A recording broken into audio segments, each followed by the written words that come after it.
Nagdatingan na sila.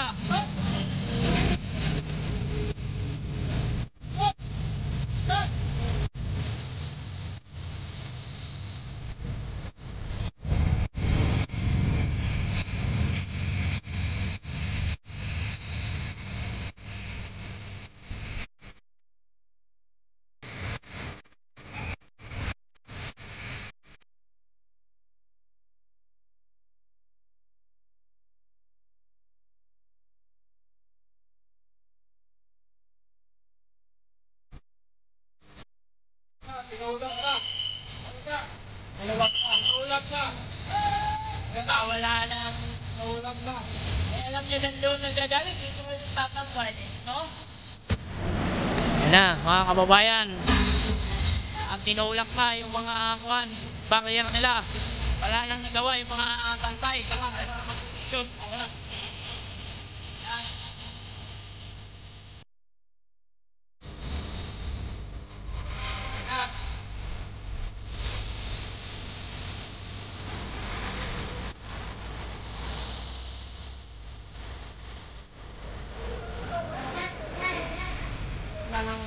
Dito.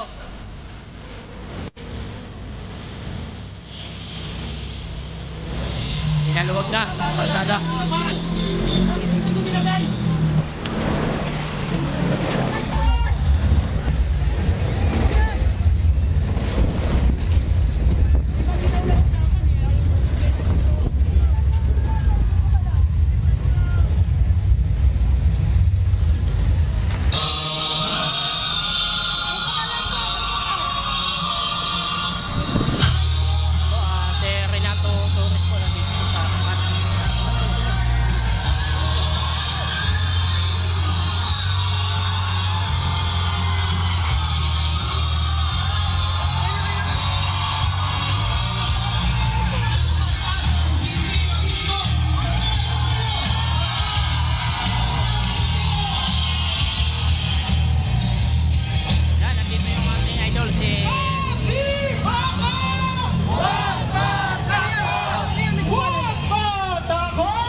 Sabi mga kababayan, talagang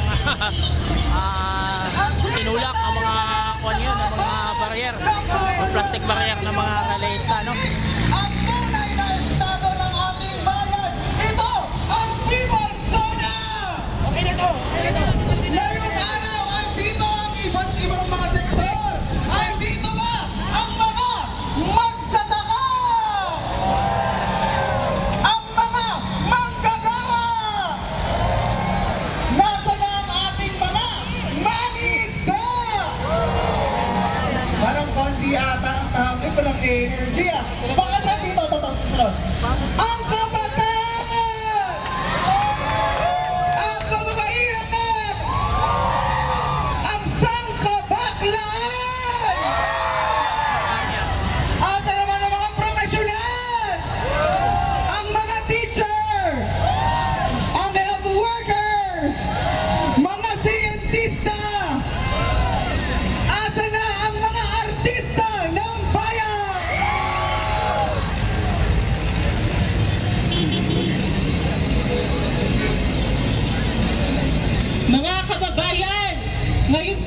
ilang mga sandali, si Pangulong Marcos ay magsasalita na sa kanyang pang-apat na State of the Nation address. Alam na natin na sa pang-apat na zona na ito, si Pangulong Marcos ay magpupulala tungkol sa kanyang mga tagumpay di umano. Maniniwala ba tayo na naging matagumpay, na naging maliwalas ang Pilipinas sa 3 taon ni Pangulong Marcos? Naniniwala ba tayo na sa kasalukuyan, gumaan ang kalagayan ng mamamayang nagkikahos sa kahirapan?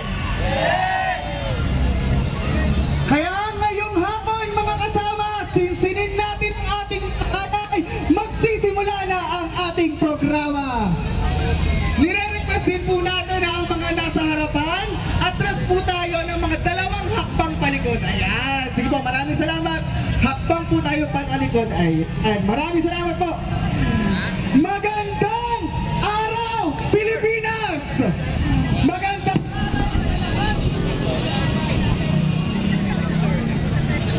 Magandang araw sa lahat ng narito sa lansangan ng protesta at sa lahat ng sumusubaybay sa atin sa iba't ibang mga plataforma.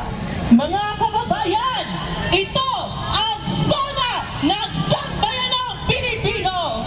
Ang tunay, hindi fake narrative na State of the Nation address mula sa mamamayang Pilipinong dumaranas ng gutom at hirap ng buhay. Ito ang zona ng paniningil! Habang nagsasalita si Marcos Jr. sa loob ng Kongreso para ilarawan ang isang paraiso ng kaunlaran at pag-asa, narito tayo ngayon sa lansangan, ilalahat ang tunay na kalagayan, hinaing at panawagan ng mamamayan. Panahon ngayon ng matinding kahirapan, krisis sa kabuhayan, walang patis na korupsyon at pagyurak sa karapatang pantao. Panahon ngayon ng paniningil. 10,000 o 20,000 pulis at sundalo man ang kanilang iharap. Sama-sama nating isigaw, Marcos singilin! Duterte panagutin! Sara litisik! Convict! Convict! Convict! Sana now! Kaya naman mga kababayan, bilang panimulang pagkakaisa, tayo ay magdadasal at aawit ng isang panalangin. Sama-samang bigkis sa lakas, tapang at walang humpay na pag-asa sa patuloy na pagkakaisa at paglaban.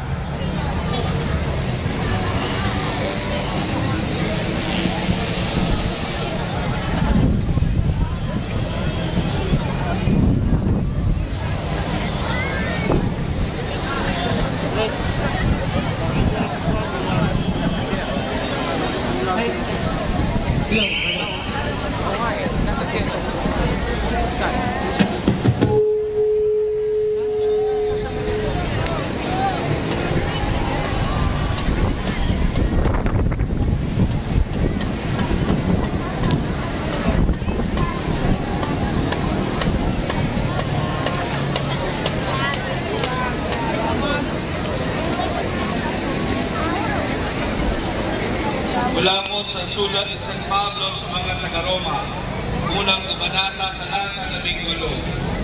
Nahayag mula sa langit ang buot ng Diyos, laban sa lahat ng katapastanganan at kasamaan ng mga taong dahil sa kanilang kasamaan ay hinahadlangan ang katotohanan. Masdan mo ang aming bayan, sa laksa ang naghihirap. Pagutumay lubhang ganap, kasumpa-sumpa ang magnanakaw sa kabangyaman. Bunga ng pinaghirapan ng aming mamamayan. Ginamit lamang na pangluho ng kawatan sa pamahalaan. Mga magnanakaw at palalo'y nagkakamal para sa kanilang kasakiman. Mga sinungaling na kinukutya ang katotohanan. Mga mamamatay taong walang habas pagbantaan sa lumalaban at ilang maging Korte Suprema hindi na maaaring sandalan. Diyos ng katarungan, samahan niyo kami sa pakikibakat paglaban.